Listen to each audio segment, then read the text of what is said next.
Hello विद्यार्थियों, आज हम लोग पढ़ेंगे ज्योग्राफी के 100 क्वेश्चन जो कि बहुत महत्वपूर्ण होने वाले हैं आपके बिहार बोर्ड एग्ज़ाम 2027 के लिए।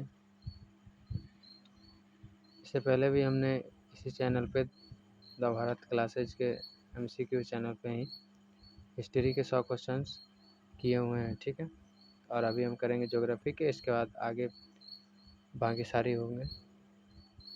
और आपको उम्मीद दिला रहे हैं कि अगर आप ऑब्जेक्टिव इस चैनल से कर लेते हैं तो ऑब्जेक्टिव में तो कोई दिक्कत नहीं होने वाली है आपको किसी भी विषय में, ठीक है। इसके बाद कंटिन्यू मैथ्स के भी आने वाले हैं इसी चैनल को विशाल सर लेकर के। और चलिए क्लास स्टार्ट करते हैं। तो आज हम पढ़ने वाले हैं भारत के जितने संसाधन हैं और उनके उपयोग हैं, मतलब ज्योग्राफी के फर्स्ट चैप्टर से, ठीक। पहला क्वेश्चन है आपका, संसाधन होते नहीं बनते, यह किसका कथन है? तो आपको पता होगा इसको किसने कहा था, तो जिम्मरमैन ने कहा था, ठीक है। अगला है, कोयला किस प्रकार का संसाधन है? तो कोयला आपको पता है कि कोयला एक अनवीकरणीय संसाधन है, क्योंकि कोयला को अगर आप एक बार जला देते हैं, ठीक है, तो दोबारा से आप उसे प्राप्त नहीं कर सकते। ये क्या है? एक अनवीकरणीय संसाधन। सौर ऊर्जा निम्नलिखित में से कौन सा संसाधन है?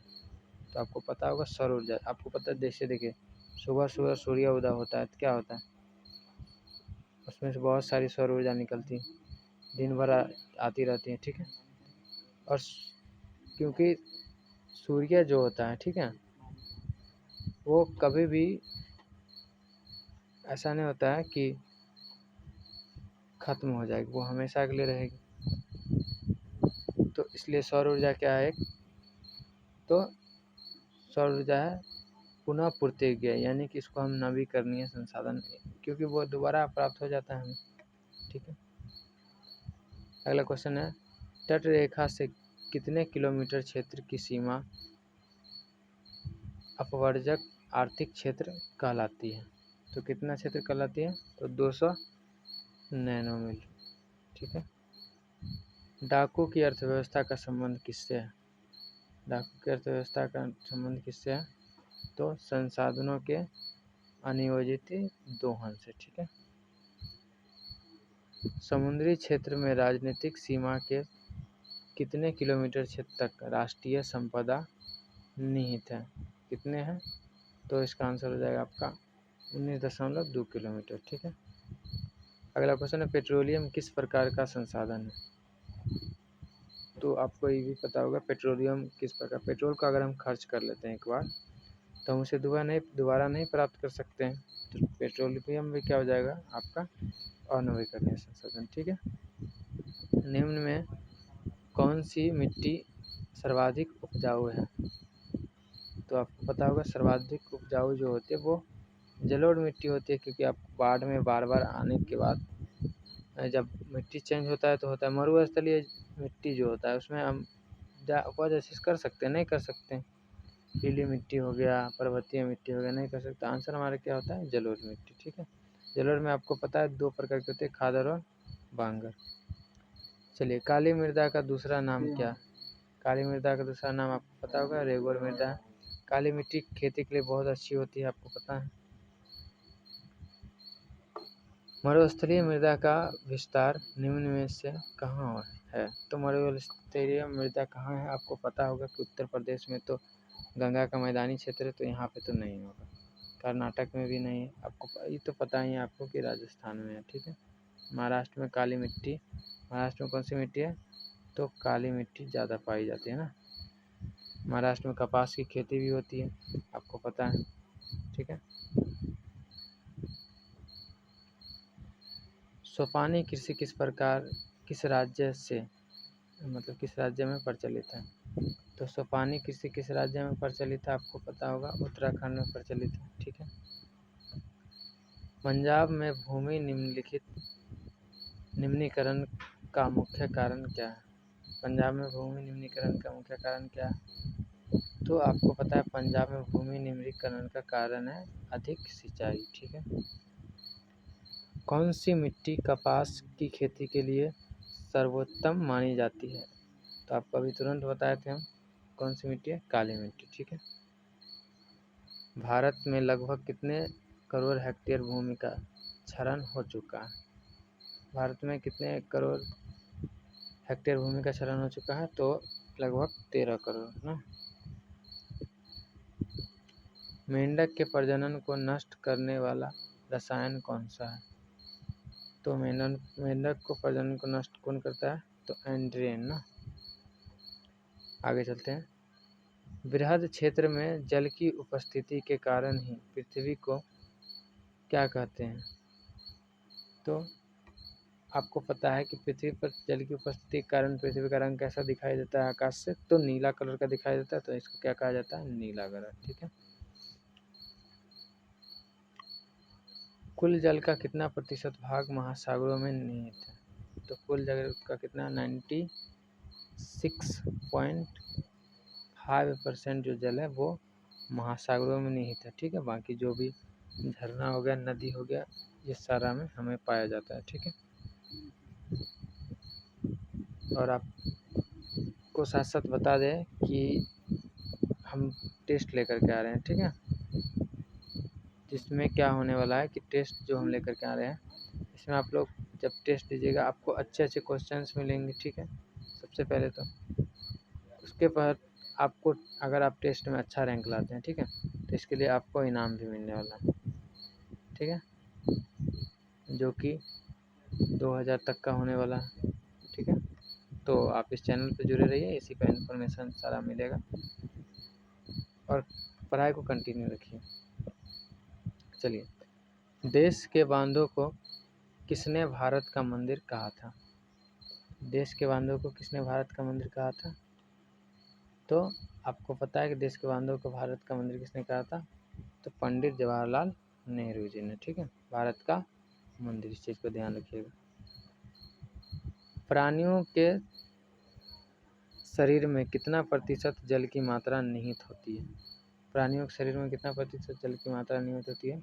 तो 65%, 65%। ठीक है। बिहार में अति जल दोहन से किस तत्व का संकेंद्रण बढ़ा है? बिहार में अति जल दोहन से किस तत्व का संकेंद्रण बढ़ा है? तो ये बढ़ा है आपका आर्सेनिक का। ठीक है। भारत में 2001 में कितने प्रतिशत भौगोलिक क्षेत्र में वन का विस्तार था? तो कितने प्रतिशत में था? तो आपको पता होगा कि 19.27% में। ठीक है। वन स्थिति रिपोर्ट के अनुसार भारत में वन का विस्तार कितना है? तो भारत में वन का विस्तार कितना है? आपको पता होगा भारत में जो वन का विस्तार है वो 20.55%। ठीक है। बिहार में कितने प्रतिशत भौगोलिक क्षेत्र में वन का फैलाव है? ये तो आपको पता होगा 7% में। ठीक है। पूर्वोत्तर राज्यों के 188 आदिवासी जिलों में देश के कुल वन का कितना प्रतिशत है? तो देश के कुल वन का कितना प्रतिशत है? तो 60 यानी 60.11%। किस राज्य में वन का सबसे अधिक विस्तार है? तो आपको पता होगा मध्य प्रदेश में सबसे अधिक वन का विस्तार जो है वो मध्य प्रदेश में है। ठीक है। मध्य प्रदेश में बहुत से आपको राष्ट्रीय उद्यान भी मिल जाएंगे। ठीक है। वन संरक्षण एवं प्रबंधन की दृष्टि से वनों को कितने वर्गों में वर्गीकृत किया गया है? तो आपको पता होगा 3 वर्गों में वर्गीकृत किया गया है। 1951 से 1980 तक लगभग कितना वर्ग किलोमीटर वन क्षेत्र कृषि भूमि में परिवर्तित हुआ है? तो कितना प्रतिशत हुआ, कितना हुआ है? तो ये हुआ है 26,200 वर्ग किलोमीटर क्षेत्र। ठीक है। संविधान की धारा 21 का संबंध किससे है? संविधान की धारा 21 का संबंध जो है आपका वो है वन्य जीवों तथा प्राकृतिक संसाधनों के संरक्षण से। ठीक है। एक एनजीओ की वानिकी रिपोर्ट के अनुसार 1948 में विश्व में कितने अरब हेक्टेयर भूमि पर वन का विस्तार था? तो कितने पर था, तो 4 अरब हेक्टेयर पर था। प्राकृतिक संसाधनों के संरक्षण 1968 में कौन सा कन्वेंशन हुआ था, तो कौन सा हुआ था, आपको पता होगा, जो हुआ था अफ्रीकी कन्वेंशन हुआ था। ठीक है, चलते हैं हम आगे और अगला क्वेश्चन देखते हैं हम।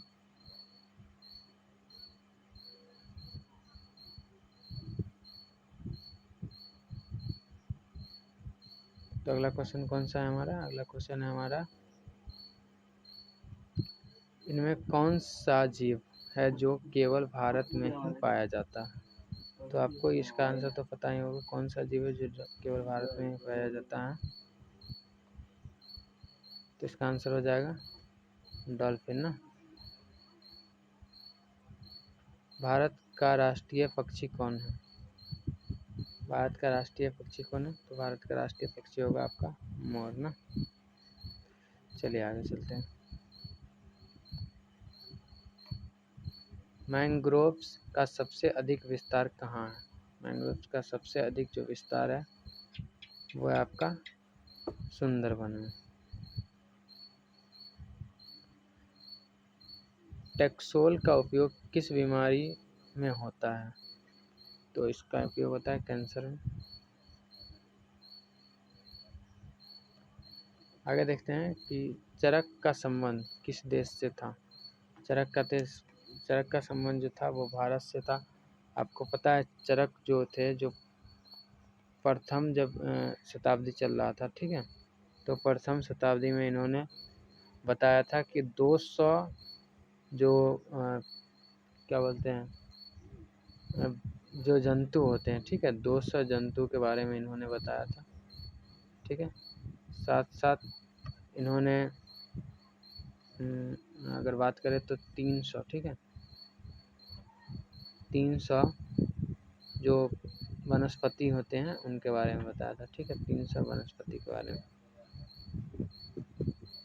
भारत में लगभग कितने प्रकार के खनिज पाए जाते हैं, तो भारत में लगभग कितने प्रकार के खनिज पाए जाते हैं, लगभग 100 प्रकार के। ठीक है, इनमें से कौन लौह युक्त खनिज का उदाहरण है, इनमें से कौन लौह युक्त खनिज का उदाहरण है, तो वो है मैग्नीशियम। ठीक है, निम्नलिखित में कौन आधात्विक खनिज का उदाहरण है, आधात्विक खनिज का उदाहरण कौन है, तो वो है अभ्रक।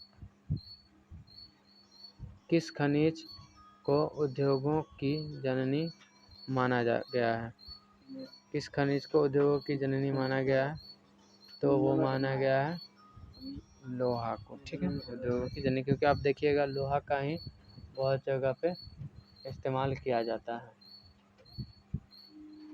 ठीक है, आगे चलते हैं। कौन लौह अयस्क का एक प्रकार है, तो आपको पता है लौह अयस्क का जो एक प्रकार है वो हेमेटाइट है। कौन भारत का सबसे बड़ा लौह उत्पादक राज्य है, भारत का सबसे बड़ा लौह उत्पादक राज्य कौन है, तो वो है आपका कर्नाटक। ठीक है,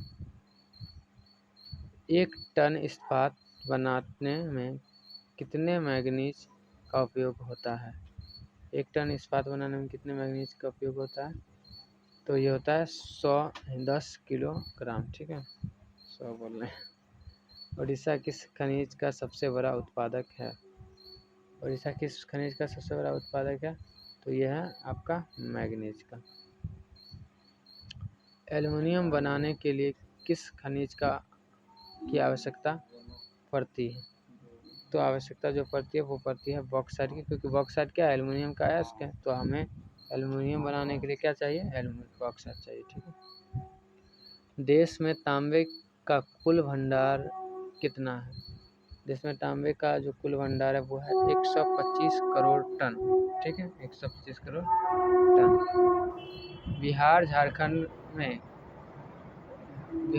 में देश का कितना प्रतिशत अबरक का उत्पादन होता है, तो कितना प्रतिशत होता है, 80% अबरक का बिहार झारखंड को मिला करके। सीमेंट उद्योग का सबसे प्रमुख कच्चा माल क्या है? तो सीमेंट उद्योग का जो सबसे प्रमुख कच्चा माल है वो है आपका चूना पत्थर, जो कि ज़्यादातर हमारे बिहार और झारखंड में पाए जाते हैं। ठीक है। किस राज्य में खनिज तेल का विशाल भंडार स्थित है? तो खनिज तेल का जो विशाल भंडार स्थित है वो आपको पता है कि असम में स्थित है। और आपको ये भी पता होगा कि असम से हमारे बिहार में जो बरौनी है, ठीक है, वहाँ तक तेल आता है, ठीक है, पाइपलाइन के द्वारा। और बरौनी में है क्या, तेल शोधक कारखाना भी है। भारत में किस स्थान पर पहला परमाणु ऊर्जा स्टेशन स्थापित किया गया था? तो कहाँ किया गया था? आपको पता है, तारापुर में किया गया था। ठीक है। तारापुर कहाँ है? तो तारापुर बंगाल में है ना। कौन सा ऊर्जा स्रोत अनवीकरणीय है? जल, सौर, पवन, कोयला। तो आपको ये तो पता ही, कोयला होगा। प्राथमिक ऊर्जा का उदाहरण कौन नहीं है? प्राथमिक ऊर्जा का कोयला, पेट्रोलियम, प्राकृतिक गैस। तो कौन नहीं है? तो विद्युत नहीं है प्राथमिक ऊर्जा का उदाहरण ना। ऊर्जा का गैर पारंपरिक स्रोत कौन सा है? गैर पारंपरिक स्रोत की अगर हम बात करेंगे तो ये हो जाएगा सौर ऊर्जा, क्योंकि ऊर्जा के एक गैर पारंपरिक स्रोत है। ठीक है। गोंडवाना समूह के कोयले का निर्माण कब हुआ था? गोंडवाना समूह के कोयले का निर्माण कब हुआ था? तो ये हुआ था आपका 20 करोड़ वर्ष पूर्व, 20 करोड़ वर्ष पहले। भारत में कोयले का सर्व प्रमुख उत्पादक राज्य कौन सा है? तो कोयले का सर्व प्रमुख जो उत्पादक राज्य, आपको पता है कि झारखंड सबसे नंबर 1 पे आता है। सर्वोत्तम कोयले का प्रकार कौन सा होता है? तो आपको ये भी पता है, सर्वोत्तम कोयले का जो प्रकार होता है वो होता है एंथ्रासाइट। उसके बाद क्या आता है? बिटुमिनस। उसके बाद आता है 1 नंबर पे है एंथ्रासाइट, 2 नंबर पे बिटुमिनस, 3 नंबर पे लिग्नाइट और 4 नंबर पे आता है पीट, जो कि सबसे खराब क्वालिटी का होता है। इसमें धुआं ज़्यादा आता है। ठीक है। तो इसमें हमारा आंसर कौन हो जाएगा? तो आंसर ये हो जाएगा। ठीक है, एंथ्रासाइट। आगे चलते हैं। मुंबई हाई क्यों प्रसिद्ध है? तो मुंबई हाई किस चीज़ के लिए प्रसिद्ध है? तो आपको पता है कि मुंबई हाई जो है वो प्रसिद्ध है खनिज तेल उत्पादन के लिए। ठीक है।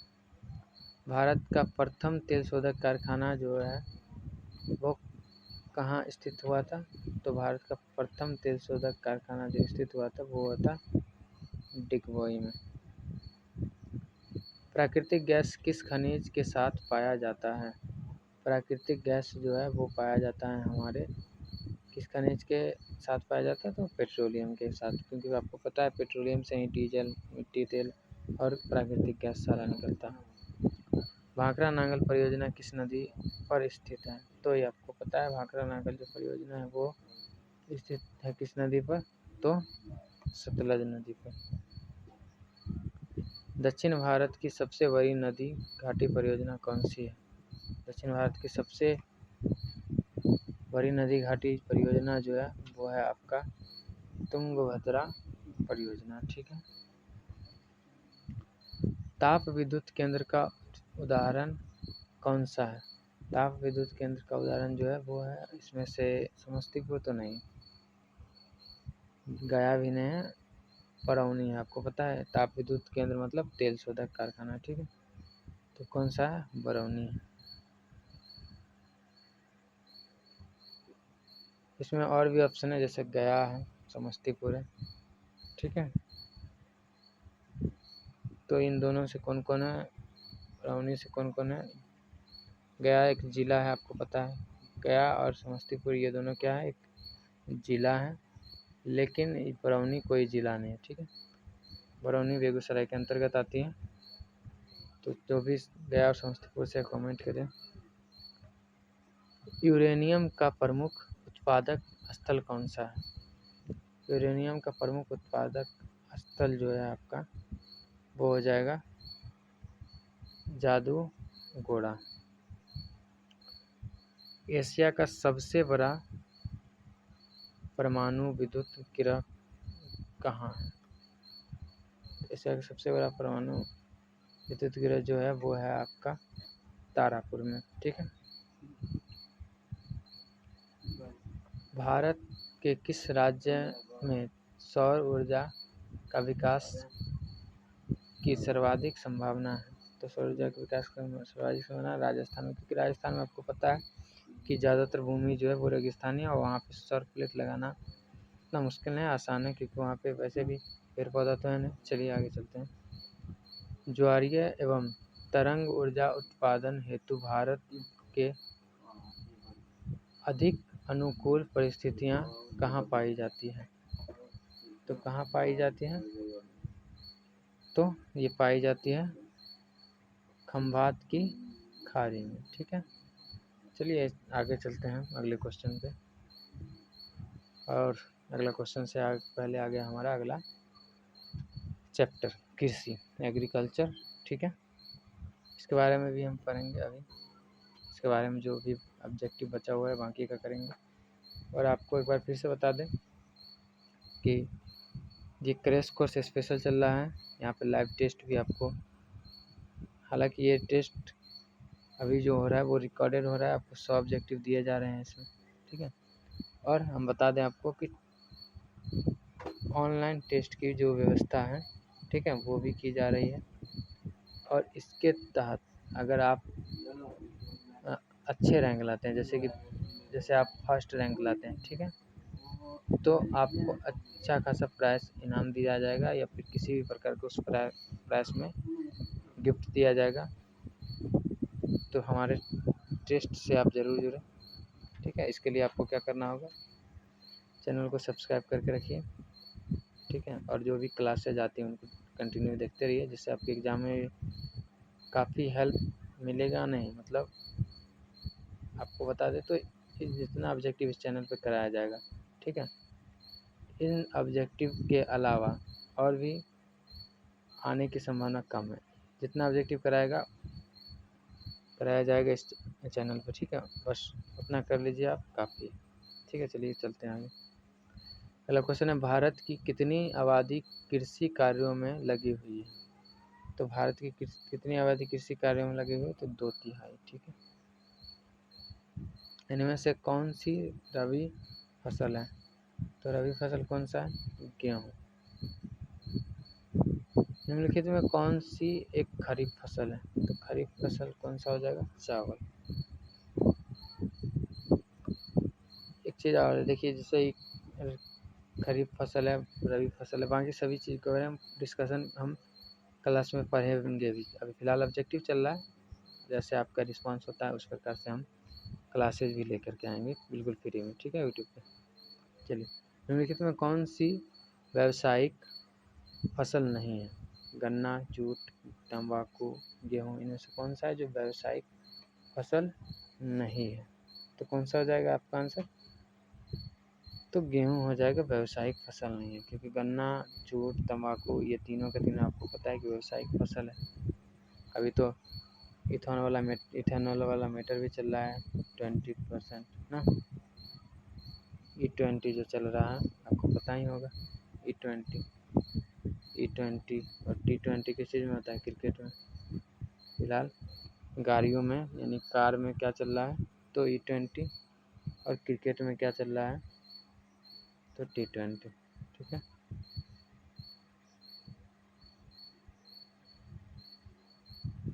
आगे चलते हैं। भारत की मुख्य खाद्य फसल कौन सी है? तो भारत में जो मुख्य खाद्य फसल है वो आपको पता होगा। मैक्सिमम आदमी किस फसल में इसमें से कौन सा है जो खाने में उपयोग करते हैं? बाजरा का तो नहीं करते हैं, बाजरा तो अभी पता नहीं, हमारे इधर तो नहीं मिल रहा है।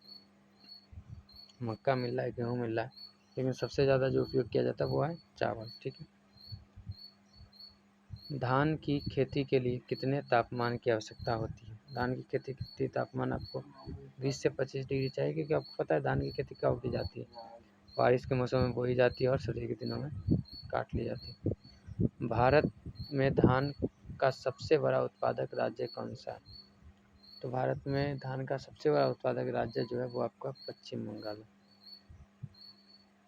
गेहूं के उत्पादन में भारत का विश्व में कौन सा स्थान है? गेहूं के उत्पादन में भारत का विश्व में दूसरा स्थान है। पहला संभवतः चाइना या अमेरिका का है, दूसरा भारत का है। चलिए, भारत में गेहूं का सबसे बड़ा उत्पादक राज्य कौन सा है? भारत में गेहूं का सबसे बड़ा उत्पादक राज्य जो है वो हमारा है उत्तर प्रदेश, ठीक है। और चावल का कौन था? बंगाल, पश्चिम बंगाल। चावल के उत्पादन में भारत का विश्व में कौन सा स्थान है? तो चावल के उत्पादन में भारत का जो है विश्व में, चावल और गेहूं दोनों में कौन सा है? दूसरा। ज्वार का सबसे बड़ा उत्पादक राज्य कौन सा है? ज्वार का सबसे बड़ा उत्पादक राज्य जो है वो है महाराष्ट्र, ठीक है। बाजरा उत्पादक में कौन राज्य प्रथम है? तो बाजरा में आपको पता है राजस्थान जो है वो नंबर 1 पे आता है। इनमें से कौन सा राज्य दलहन के उत्पादन में अग्रणी है? दलहन के उत्पादन में से कौन सा राज्य अग्रणी है? तो है मध्य प्रदेश, ठीक है। चाय उत्पादन में भारत का विश्व में कौन सा स्थान है? तो चाय उत्पादन में दूसरा है, उपयोग में पहला है, पीते हम लोग ज़्यादा हैं, ठीक है।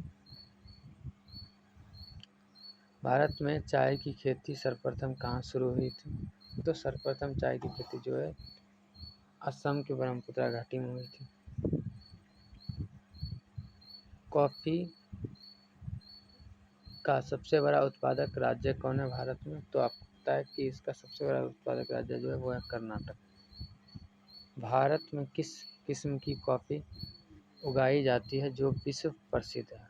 तो भारत में जो उगाई जाती है वो अरेबिका उगाई जाती है जो विश्व में काफ़ी प्रसिद्ध है। गन्ना उत्पादन में भारत का विश्व में कौन सा स्थान है?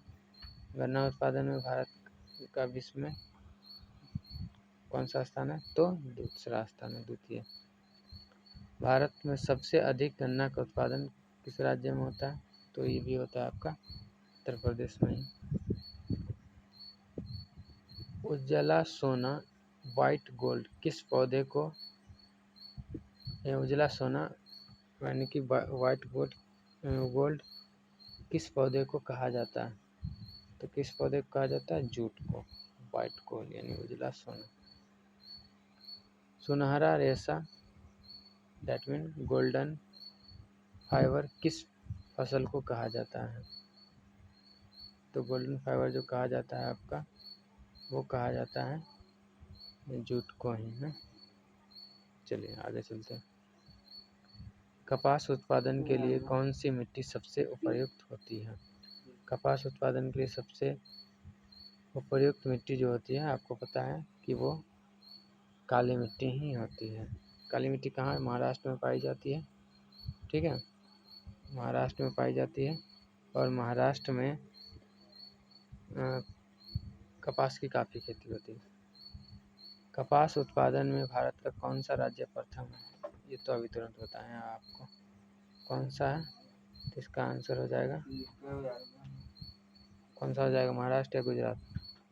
तो मेरे ख्याल से तो महाराष्ट्र। जूट के उत्पादन में भारत का कौन सा राज्य सबसे आगे है? जूट के उत्पादन में भारत का कौन सा राज्य सबसे आगे है? तो ये हो जाएगा आपका पश्चिम बंगाल, ठीक। कौन सा राज्य हो जाएगा? पश्चिम बंगाल। आगे चलते हैं। बिहार के किस जिले में जूट का उत्पादन बड़े पैमाने पर होता है? बिहार किस जिले में जूट का उत्पादन बड़े पैमाने पर होता है? तो ये आपका होता है पूर्णिया, कटिहार, अरवल। लगभग तीनों में सामान्य रूप से होता है। भारत में हरित क्रांति की शुरुआत कब हुई थी? तो 1966 से 1967 में। हरित क्रांति का सबसे अधिक प्रभाव किस फसल पर पड़ा? तो सबसे अधिक प्रभाव जो पड़ा था वो पड़ा था गेहूं पे। श्वेत क्रांति का संबंध किससे? तो दूध से श्वेत क्रांति का संबंध, ठीक है। ऑपरेशन फ्लड का संबंध किससे है? ऑपरेशन फ्लड का संबंध जो था वो था आपका डेयरी से ना, दूध से। भारत में नीली क्रांति का संबंध किससे? तो नीली क्रांति जो हुआ था वो नील की खेती को लेकर के हुआ था या कुछ और? तो नीली क्रांति जो हुआ था वो हुआ था नील की खेती को लेकर के ना। निम्नलिखित में से कौन सा, एक सेकेंड, नीली क्रांति किसके लिए होता है? Blue revolution. तो नीली क्रांति संभवतः मछली को हो रहा था, मछली के लिए ही हुआ था मेरे ख्याल से।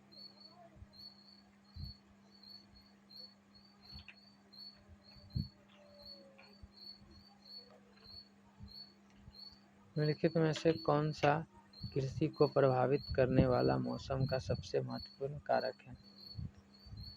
तो क्या है इसमें? तो वर्षा है, ठीक है ना। झूम कृषि भारत के किस क्षेत्र में की जाती है? तो झूम कृषि जो की जाती है पूर्वोत्तर क्षेत्र में की जाती है, नॉर्थ ईस्ट में। झूम कृषि को असम में किस नाम से जाना जाता है? असम में इसको झूम कहते हैं ना।